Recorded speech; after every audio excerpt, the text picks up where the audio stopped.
As a mentor for San Diego State, I mentored 5 students there. And I would tell them when I became a title rep, I was an assistant to Richard Vaughn. We're still friends. He hired me August of 92 after I graduated college. He came in, I was selling cell phones, ironically, before I was designing networks. And he came in to buy a cell phone. He was like, "Hey, I've got a selling trip." And I said, "What do you do?" And he said, "I'm a title rep." I said, "Do you need an assistant?" He said, "Yes, I do." So I went and I applied and I started working with him. And really, it's a business where we would go into other accounts. There was anywhere we went in 10, 15, up to 20 title reps in any one account. And when I started working with him, I lived in Mission Valley. He worked in the Carlsbad, Encinitas, Oceanside territory. So I would drive, literally my first year in the business, I drove 60,000 miles. And Wow. as his assistant, I was going in and out of accounts, hitting 20 a day. So I'm under 100 accounts a week. And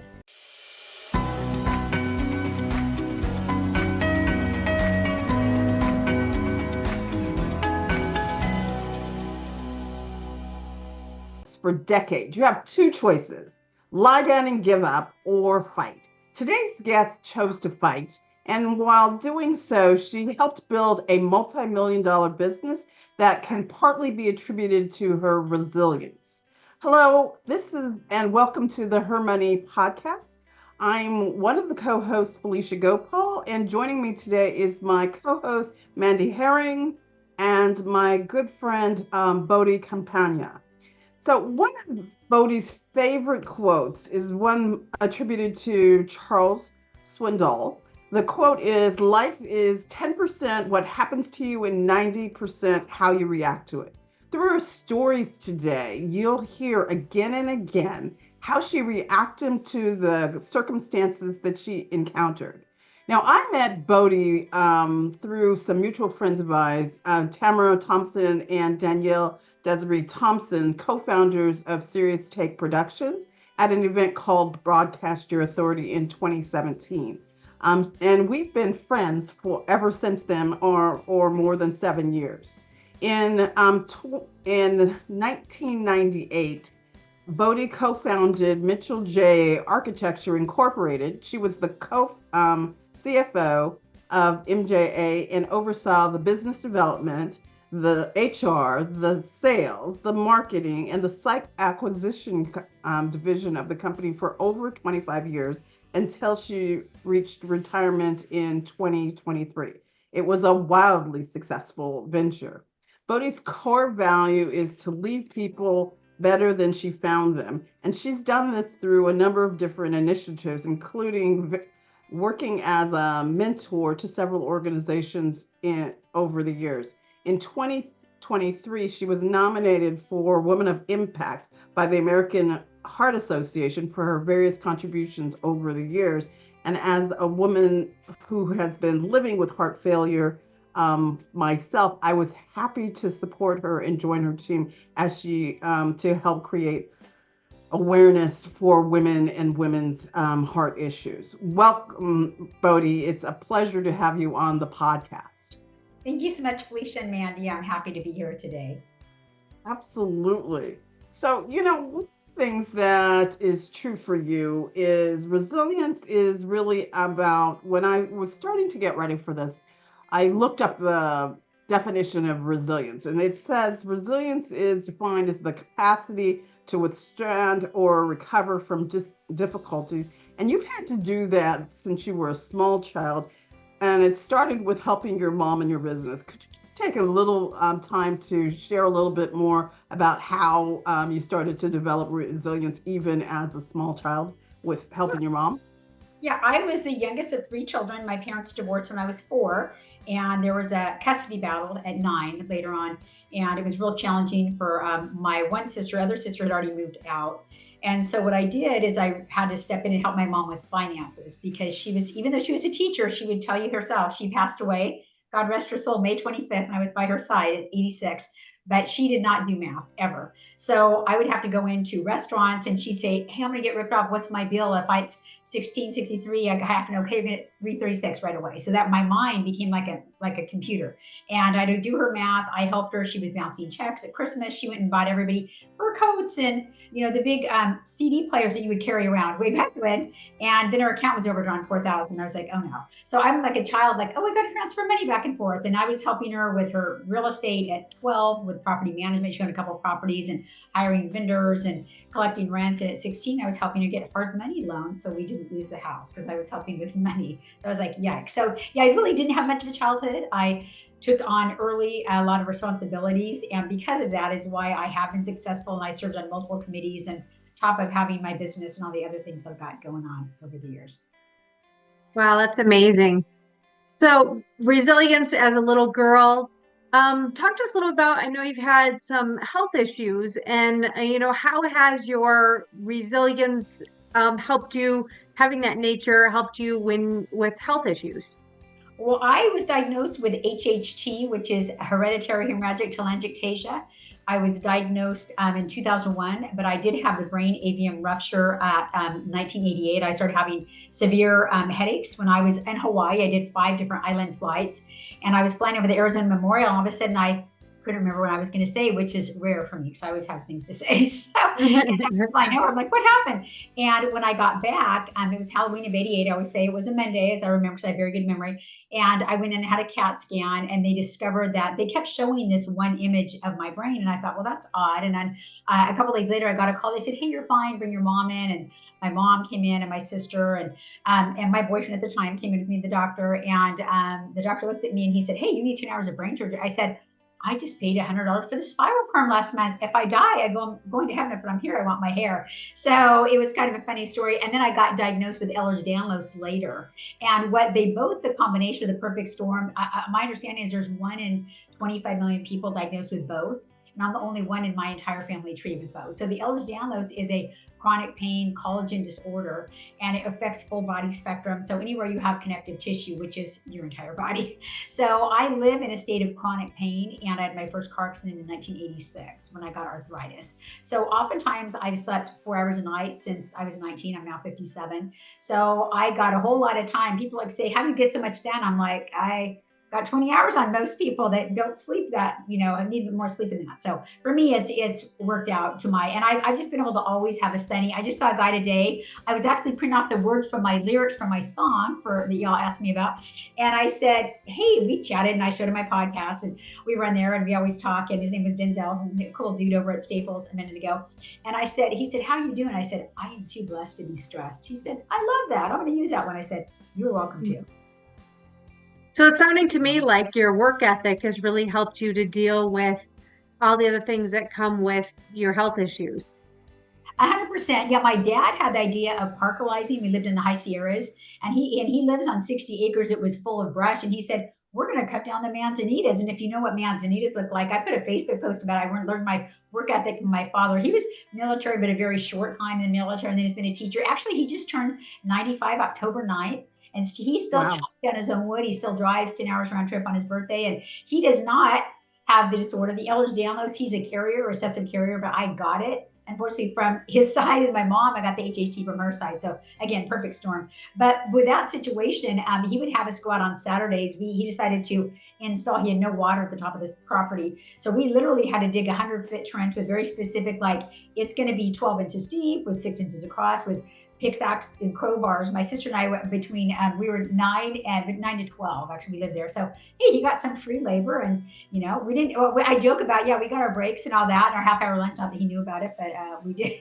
We did that. So it taught me a lot. And I was a runner. I ran track, and I hold the long distance track record. I did it years ago in Auberry I run a 6:38 4 mile because my dad decided to have us run like literally 3 miles a day, weekly. So I was running 15 miles a week and 60 miles a month. So I'm very big about winning. That's why I have a hard time with the American Heart Association, Felicia. I was upset. They're like, oh, it's a blind competition. I'm like, what? Everybody gets a ribbon? I mean, come on. What happened back in the day where we all work hard and we earn it because we earned it, not because, to this day, I'm like, Shana, I'm going to change that rule right now at some point in time. But for me, it's like I'm really about wanting to achieve and earn it on your own merit, not because of anything else other than you work really hard. Because I know I always have, and that's why I've had success. been it was partly through the business, but your success has not just been a factor in your business. It's really been a factor in really your life lessons that you talk about. So you talk about the three things that you that are kind of the takeaways that you think that all women should model, which is doing what you say you're going to do, impeccable follow up, and speed and implementation. So just take a minute to talk a little bit about um, doing what you say you're going to do. Well, as a mentor for San Diego State, I mentored 5 students there. And I would tell them when I became a title rep, I was an assistant to Richard Bond. We're still friends. He hired me August of 92 after I graduated college. He came in, I was selling cell phones, ironically, before I was designing networks.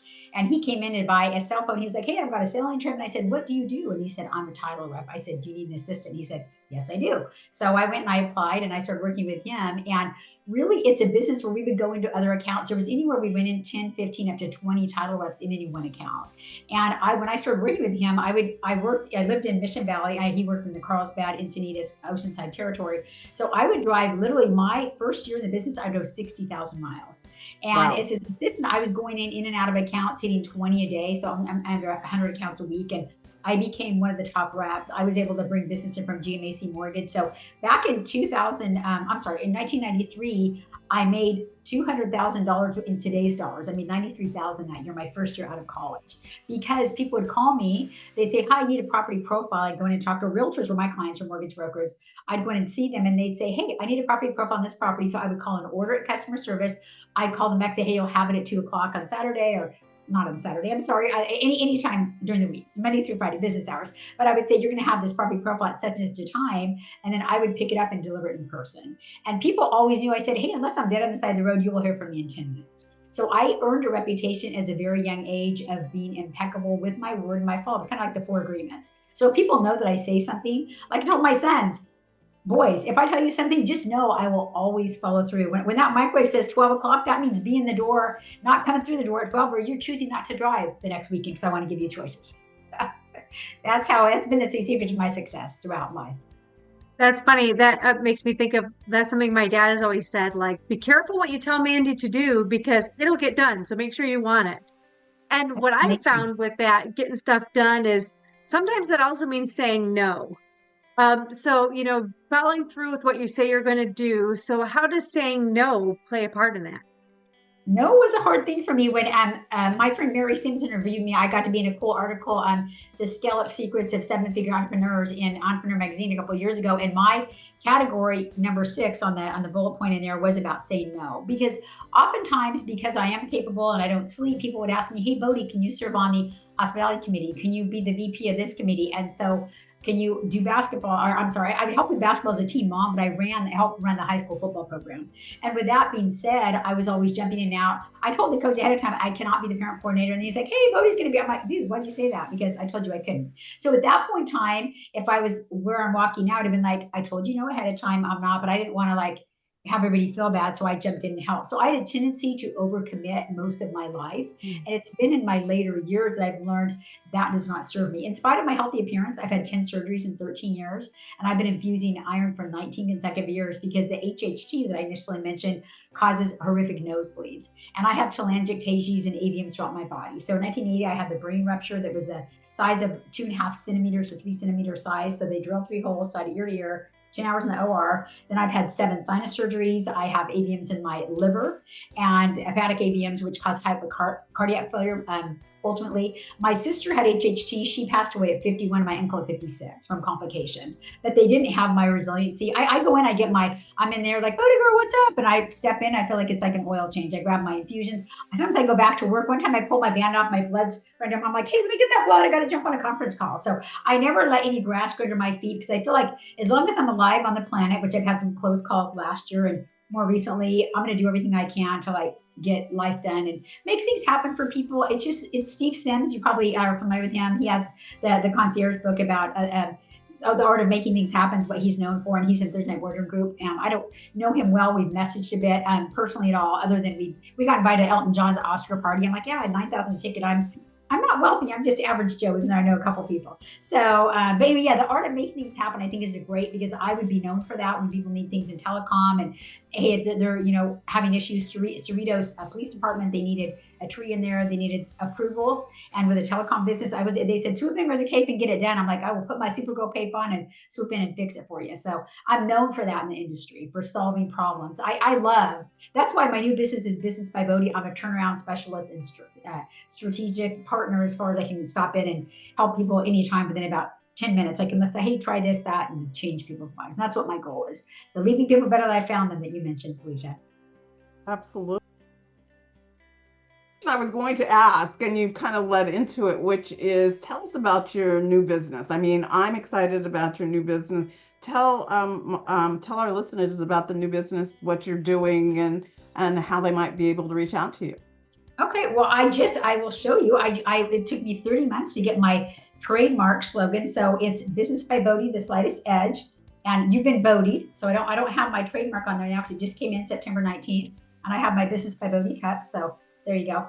What I'm doing is a mentoring and turnaround specialist as well as a business strategist. So I can come in, like I said, and look at what someone needs help. I do a lot of mentoring for free, honestly, because I have planned well. I know you guys have a financial piece to the questions here, but I have planned well financially for myself. So I do have a little bit of latitude. I can't physically work right now in spite of my healthy appearance because my nosebleeds have been really severe. I lost 2 pints of blood from one nosebleed in April and again in July. And I was in the hospital 3 times for infusions in September. So in spite of my, it seems like my life, I've life by the tail, right? But in the end of the day, there's tough times. There's nights where I'm up every hour of the night. My chronic pain, I spent $3,500 on it, intensive chronic pain, spinal decompression, and of course it's not helping me. So the doctors have told me 100 times there's nothing more we can do for you. And I feel like listen to the doctors, I would feel like lying down and giving up, but that's not where I come from, my frame of reference. I'm like, hey, I'm gonna live life full bore until God takes me out. I shouldn't say God takes me out.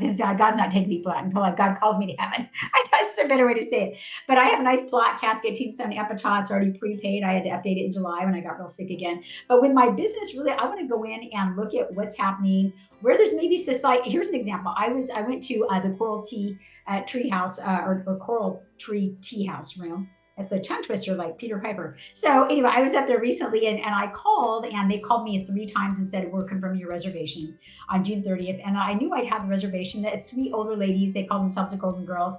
So I called back and I finally just stopped in because she called and said, oh, I'm not sure if you have your, and I said, let me stop in and have a chat. So I stopped in and said, hey, I will be here tomorrow. I have an idea for folks. I said, you're using a landline for your service. What you should do, and once it gets full, no one can leave messages. So how about getting a cell phone and leaving your reservations on the cell phone? And you can check that when you go home. You don't have to check it in the morning. So as I was leaving, my friend and I came with Julie. We had a wonderful tea. And the next day she said, your friend gave us some great business advice that we're going to use and it's going to change our lives. And it was literally 10 minutes. So if you can change a life, I mean, sometimes it takes hours, sometimes it takes months, but why not? Giles, as you may or may not, Giles Favorites, who's my coach, he said, life's too hard to be anything but kind. And especially with COVID, what's gone on in the last several years, if you can change a life or help someone across the store, like help a lady across the street, but even I go through Target the other day, I was picking stuff up and the manager came by, he's like, thank you for doing that. You don't work here, right? I'm like, no, but I can't stand to see messes on the floor. So really every bit of what you do in life is just show up every day. I'm a Christ follower. I just show up for God so I can make an impact and change a life every given day that I'm here. So. What are some, for people listening who may have recently got a diagnosis or are dealing with a long-term diagnosis, what are some just basic tips that you would give someone who's listening that's like, oh, I don't have those health issues, but I have these other things? My favorite saying is things always work out in the end. If it hasn't worked out yet, it's not the end. So it's a paradigm to frame. I mean, you might have to go through cancer or you might have to go through chemotherapy and until it's the end, until your number is called, fight with all you have and get in and get involved and don't allow yourself to be dissuaded by, I appealed Kaiser, quite honestly, I won.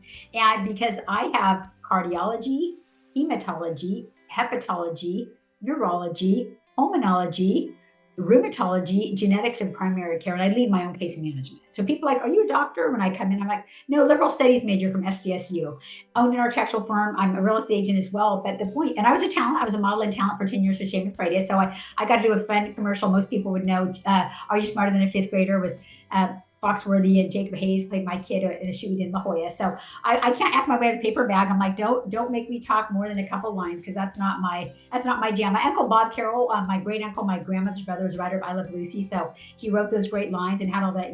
Lucy and all the great actresses, but that's not my jam. I really didn't want to. I was offered a contract in LA and I said, I don't want to drive up there. I'm not going to get famous at my age. Just let me have some small gigs here and there and it'll work for me. But really, it's the mindset of everyday framing. It's like that, like what Felicia said is my life verse and quote is, leaving my actual life verse is Jeremiah 20:11. For I know the plans I have for you, declares the Lord, plans not to harm you, but to prosper you, to give you a future and a hope. That will go on my tombstone below my name that says, leaving people better than I found them, with a butterfly in the right hand corner. So, but yeah, it's really always framing, knowing situations you're never at the end until it's the end. And until you get to that point, do whatever you can to reframe your paradigm.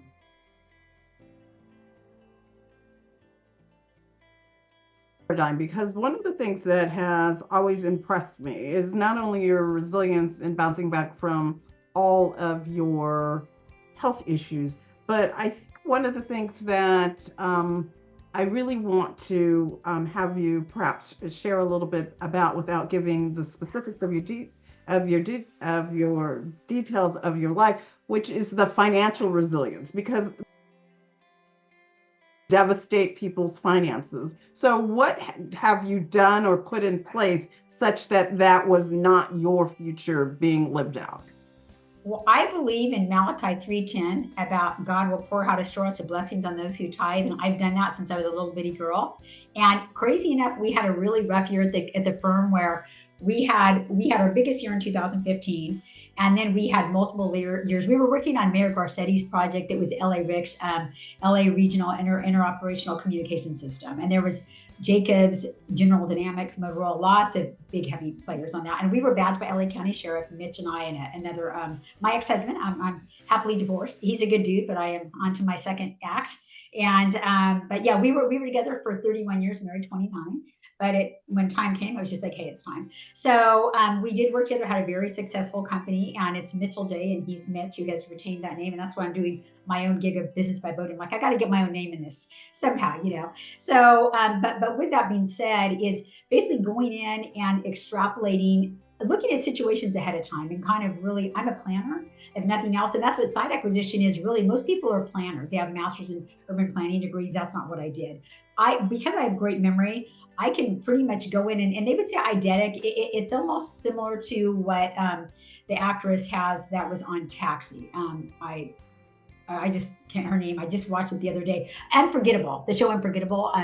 Mary Lou Henner, I believe she was on there. Or I'm sorry, yeah, Mary Lou Henner. So she was on there. They call it hyperphragnesia, I believe, and it's similar to like the eidetic memory I have, where I remember in real time and colors. And I remember, like, I was talking about you, Dave, and I was telling someone, hey, I'm going to go on Felicia's podcast. I remember you and I standing behind the poster with there in the corner with the light and all that. So, and that ended up on when I got to go on, that ended up on the March 8th call with Gabby Douglas. They ran her through there, so that was kind of fun for the American Heart Association. For those of us who weren't following, and I skipped ahead too much, but anyway, the point being is it really planning and having strategy and knowing and the whole tithing part for me. So when we went from 2015, our best year ever, down to 2018, 17, we were down by $2.1 million.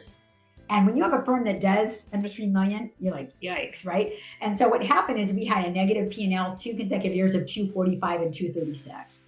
But what happened, and during that time, we were paying for tuition of $22,000 a month plus another $500 for our son's post volleyball. We were paying for college for Dakota, $75,000 out of pocket, because we didn't get loans because we didn't qualify for those because our income threshold. But the point being is, really during that time, I wonder, how did we really do that and not lose the house and the business?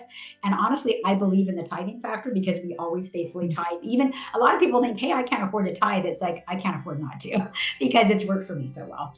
So that would be my takeaway from that. And also planning, and just, I've always enjoyed having more in my account than more what I'm doing. A lot of times our employees had new cars. We had the same cars. I had the same car from August 4th of 2002 until it imploded because I didn't put enough oil in it.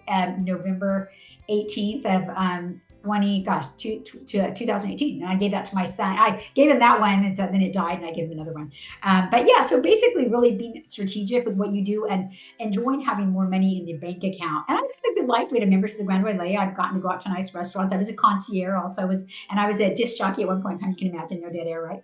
So I did that for a while, as well as being a real estate agent, title rep, and I done some joint venturing stuff. So yeah, I've had a pretty people like, you've had a storied career. I said, it doesn't matter. Those are titles.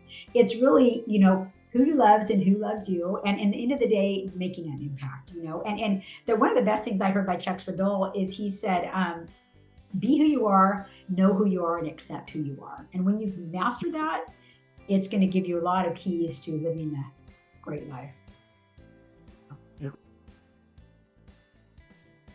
So, Bodie, it's been a pleasure. And is there anything you want to add to anything? Is there a takeaway that you would like to leave our listeners with? Never give up. It's the one famous speech. Never, never, never, never, never give up. So no matter where you are in life, with COVID, people were hit hard financially. A lot of marriages ended. There was a lot of child abuse, suicides, and no matter how hard life seems, there's always a new day tomorrow, and the sun is going to come out like every other day. And I never give up. Just keep going forward and believing that you have an opportunity. Or it's a land of opportunity, right? We live in this great America, and they say, hey, if you have food in your fridge and a car to drive, you're richer than most of the countries around the world. So it's just the mindset truly is what has gotten me through a lot of things. Because I have rough nights. I have nights where it feels like the Grim Reaper comes nightly because I can't sleep.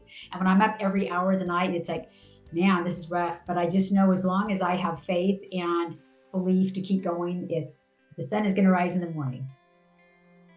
A lot of those sounds like song lyrics. So let's go ahead and do our last question, which is, what is the soundtrack of your life right now?